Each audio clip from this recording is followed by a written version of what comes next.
आदाब, ये आकाशवाणी है। खबरों के साथ मैं असलम बेग।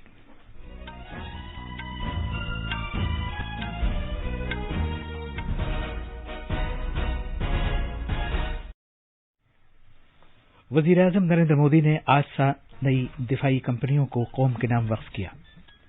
भारत को अक़वाम मुत्तहिदा की इंसानी हकूक़ कौंसिल के लिए पूरी अक्सरियत के साथ रिकॉर्ड 6ठी मरतबा मुंतखब कर लिया गया है। वज़ीर ख़ज़ाना निर्मला सीतारमण ने जोर देकर कहा है कि सबको टीका लगाया जाना वबा को फैलने से रोकने का बुनियादी तरीका है। मुल्क में अभी तक टीकाकारी मुहिम के तहत 97 करोड़ 14 लाख से ज्यादा कोविड से बचाव के टीके लगाए जा चुके हैं। भारत 20 अक्टूबर को अफगानिस्तान से मुताल्लिक मॉस्को तर्ज की मीटिंग में शिरकत करेगा। सदर जमहूरिया रामनाथ कोविंद आज द्रास में करगिल जंग यादगार पर शस्त्र पूजा में शिरकत करेंगे और आईपीएल में आज दुबई में फाइनल मैच में चेन्नई सुपर किंग्स का मुकाबला कोलकाता नाइट राइडर्स से होगा। कोविड-19 के मद्देनजर सामीन से अपील है कि गफलत न बरतें, हर तरह की एहतियात पर अमल करें, महफूज रहें और ये 4 आसान तरीके अपनाएं।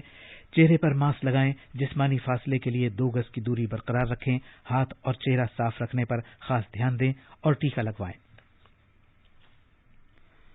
अब खबरें तफसील से। वज़ीर-ए-आज़म नरेंद्र मोदी ने आज 7 नई दिफाई कंपनियों को कौम के नाम वक्फ किया। ये कंपनियां हैं Munitions India Limited, Armoured Vehicles Nigam Limited, Advance Weapons and Equipment India Limited, Troop Comforts Limited, Yantra India Limited, India Optel Limited और ग्लाइडर्स इंडिया लिमिटेड। जनाब मोदी ने वीडियो कॉन्फ्रेंसिंग के जरिए इज्तिमा से खिताब करते हुए कहा कि हथियारों की 41 फैक्ट्रीज को भारत की खुद किफालत को बेहतर बनाने और दिफाई तैयारी के इकदाम के तौर पर 7 कॉरपोरेट कंपनियों में बदला जा रहा है। उन्होंने कहा कि हुकूमत और सरकारी शोबे ने राष्ट्र सुरक्षा के लिए एक दूसरे से हाथ मिलाए हैं, जिससे भारत की मईशत को फरोग हासिल होगा और नई बुलंदियों तक पहुंचने का जज्बा फराहम होगा। जनाब मोदी ने कहा कि आजादी हासिल करने के बाद भारत के दिफाई शोबे में इख्तिरा की कमी थी। उन्होंने कहा कि ये 7 नई कंपनियां सरकारी कोशिशों को दिफा के शोबे में तरक्की और खुद किफालत की तरफ लेकर जाएंगी। इस मौके पर इज़हार ख्याल करते हुए वजीर दिफा राजनाथ सिंह ने दिफाई साजो सामान की तैयारी मुल्क के खुद किफालत के निशाने को पूरा करने में अहमियत की हामिल है। उन्होंने कहा कि हालिया बरसों में मुल्क की दिफाई सनत न सिर्फ खुद किफालत की तरफ बढ़ रही है, बल्कि दिफा के साजो सामान की बरामदात की तरफ भी पेशकदमी कर रही है। उसने ऐसी नई बुलंदियां इख्तियार की हैं जो अभी तक मुमकिन नहीं थी। वज़ीर-ए-आज़म नरेंद्र मोदी ने कहा है कि मुल्क अब अपनी रिवायती हुनरमंदी के साथ जदीद इम्कानात को वाबस्ता कर रहा है। सूरत में सौराष्ट्र पटेल सेवा समाज के तामीर करदा पहले मरहले के हॉस्टल का आज वीडियो कॉन्फ्रेंसिंग के जरिए भूमि पूजन करते हुए अपने वर्चुअल खिताब में वज़ीर-ए-आज़म ने कहा कि नई कौमी तालीमी पॉलिसी में पेशावराना निसाबात मकामी जबान में पढ़ाए जाने का मुतबादिल भी रखा गया है। अब पढ़ाई लिखाई महज डिग्री तक महदूद नहीं है, बल्कि इसे हुनरमंदी से भी जोड़ा जा रहा है।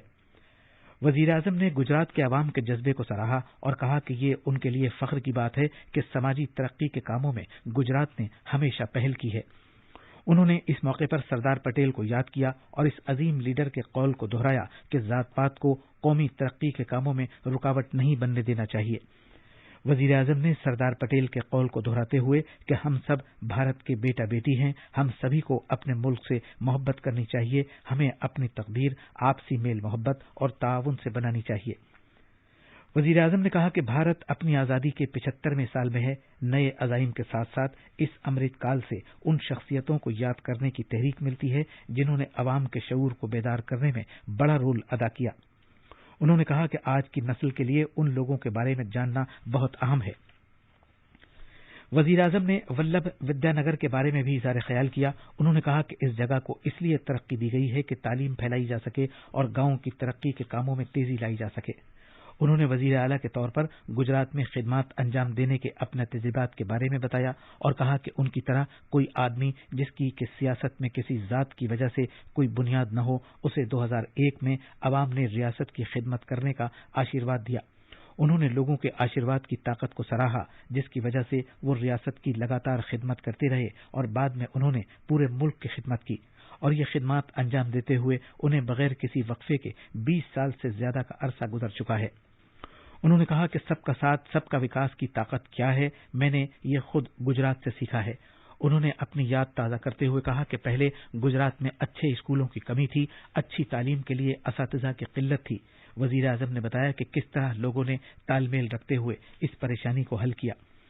عالمی وبا کے تناظر میں زبردست بحالی کا ذکر کرتے ہوئے وزیر اعظم نے کہا کہ پوری دنیا بھارت میں بحالی کی رفتار کے بارے میں پر امید ہے، جس رفتار سے کورونا کے مشکل وقت کے بعد معیشت واپس راستے پر آ رہی ہے۔